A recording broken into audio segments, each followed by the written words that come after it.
You know, as we go through life, we gather influences, remarks, comments, motivations, feelings.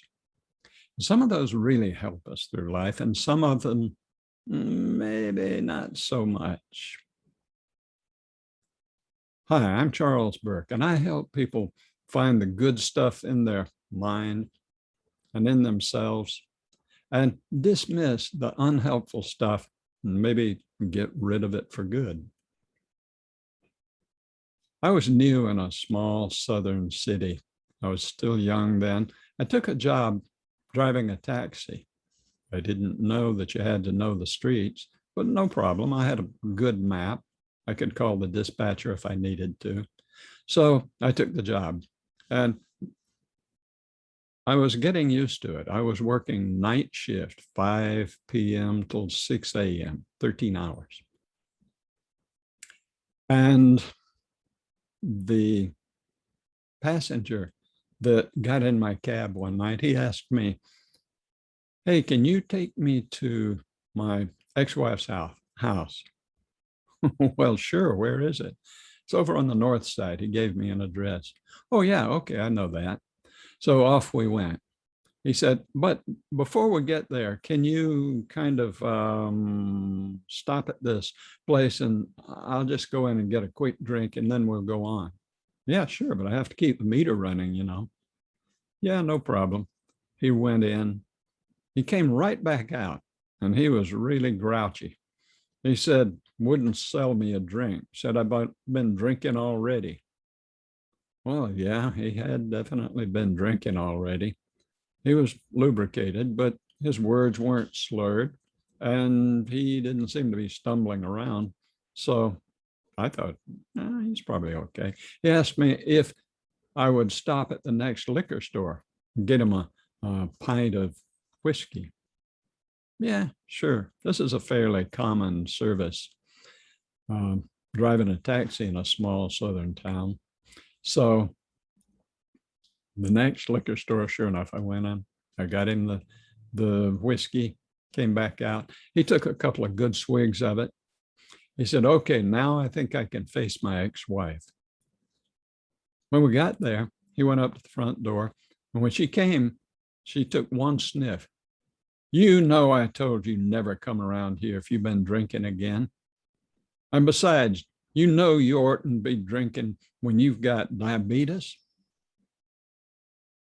She slammed the door in his face and back he came into the cab. He was really looking dejected now.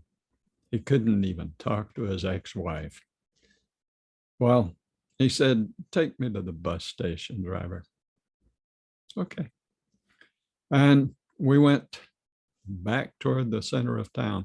I looked up in my rearview mirror and he had that pint bottle of whiskey upended and he was draining the thing.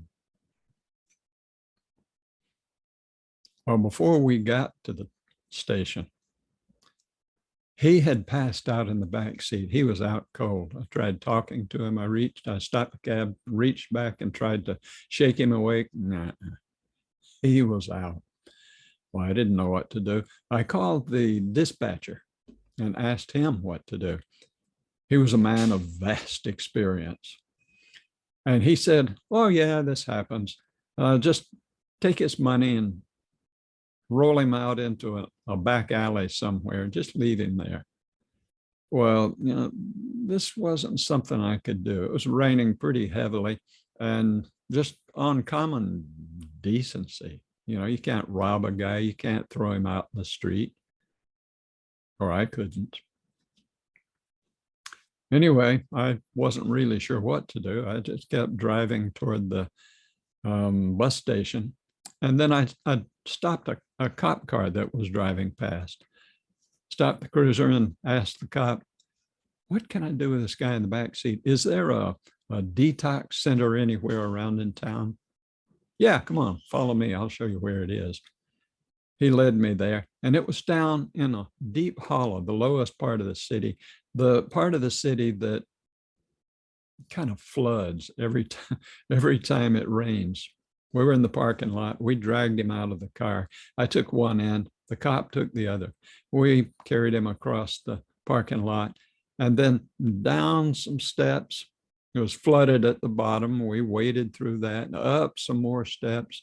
And by then he was getting really heavy and his bottom was dragging on those steps and his pants were dragging down farther and farther. The cop was just really uncomfortable with this. Oh, shit, fella, pull your pants up. Have you no shame? We got him inside. And the cop immediately dropped his end. And I didn't know what else to do with my end, so I dropped it too. There he lay, this soaking wet, sodden, half-naked guy lying on the floor in a detox center.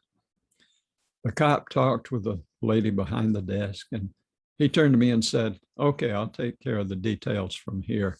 You can go now." Again, I didn't know what else to do, so I left. And you know, to this day, I don't know if that poor guy lived or if he died. He might have already been dead by the time we got him to that floor in that detox center. I have no way of knowing. But I do know that I felt guilty about that. I bear some responsibility for him taking that last pint of whiskey. He asked me to go in and get it. I could have said no, but I didn't. Now, true, he's responsible because he's the one who chose to buy that bottle, chose to upend it and drink it, guzzle it down. He's the one who drank knowing that he had diabetes. So I don't feel like I killed him, but I do feel like I carry some responsibility for the whole situation, some percentage of that blame. And I carried that memory with me for, well, until now. But that memory, instead of haunting me, has actually sort of motivated me. I've learned some things along the way. I've applied that memory to other situations. Somewhere through the years, I realized that I've still got passengers in the back seat of my mind somewhere.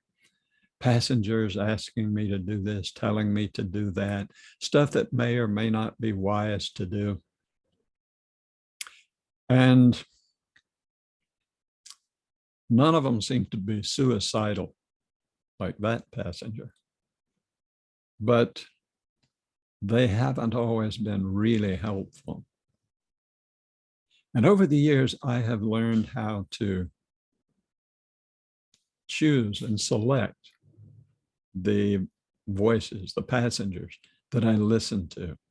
And over the years, I've learned some techniques: self-hypnosis, EFT, EMDR, TFT, and energy healing methods to kind of sort out those passengers, those memories, and discharge the ones I don't want, make friends with the ones I do want, because it makes a difference in your life, who you're hauling around in the back of your mind.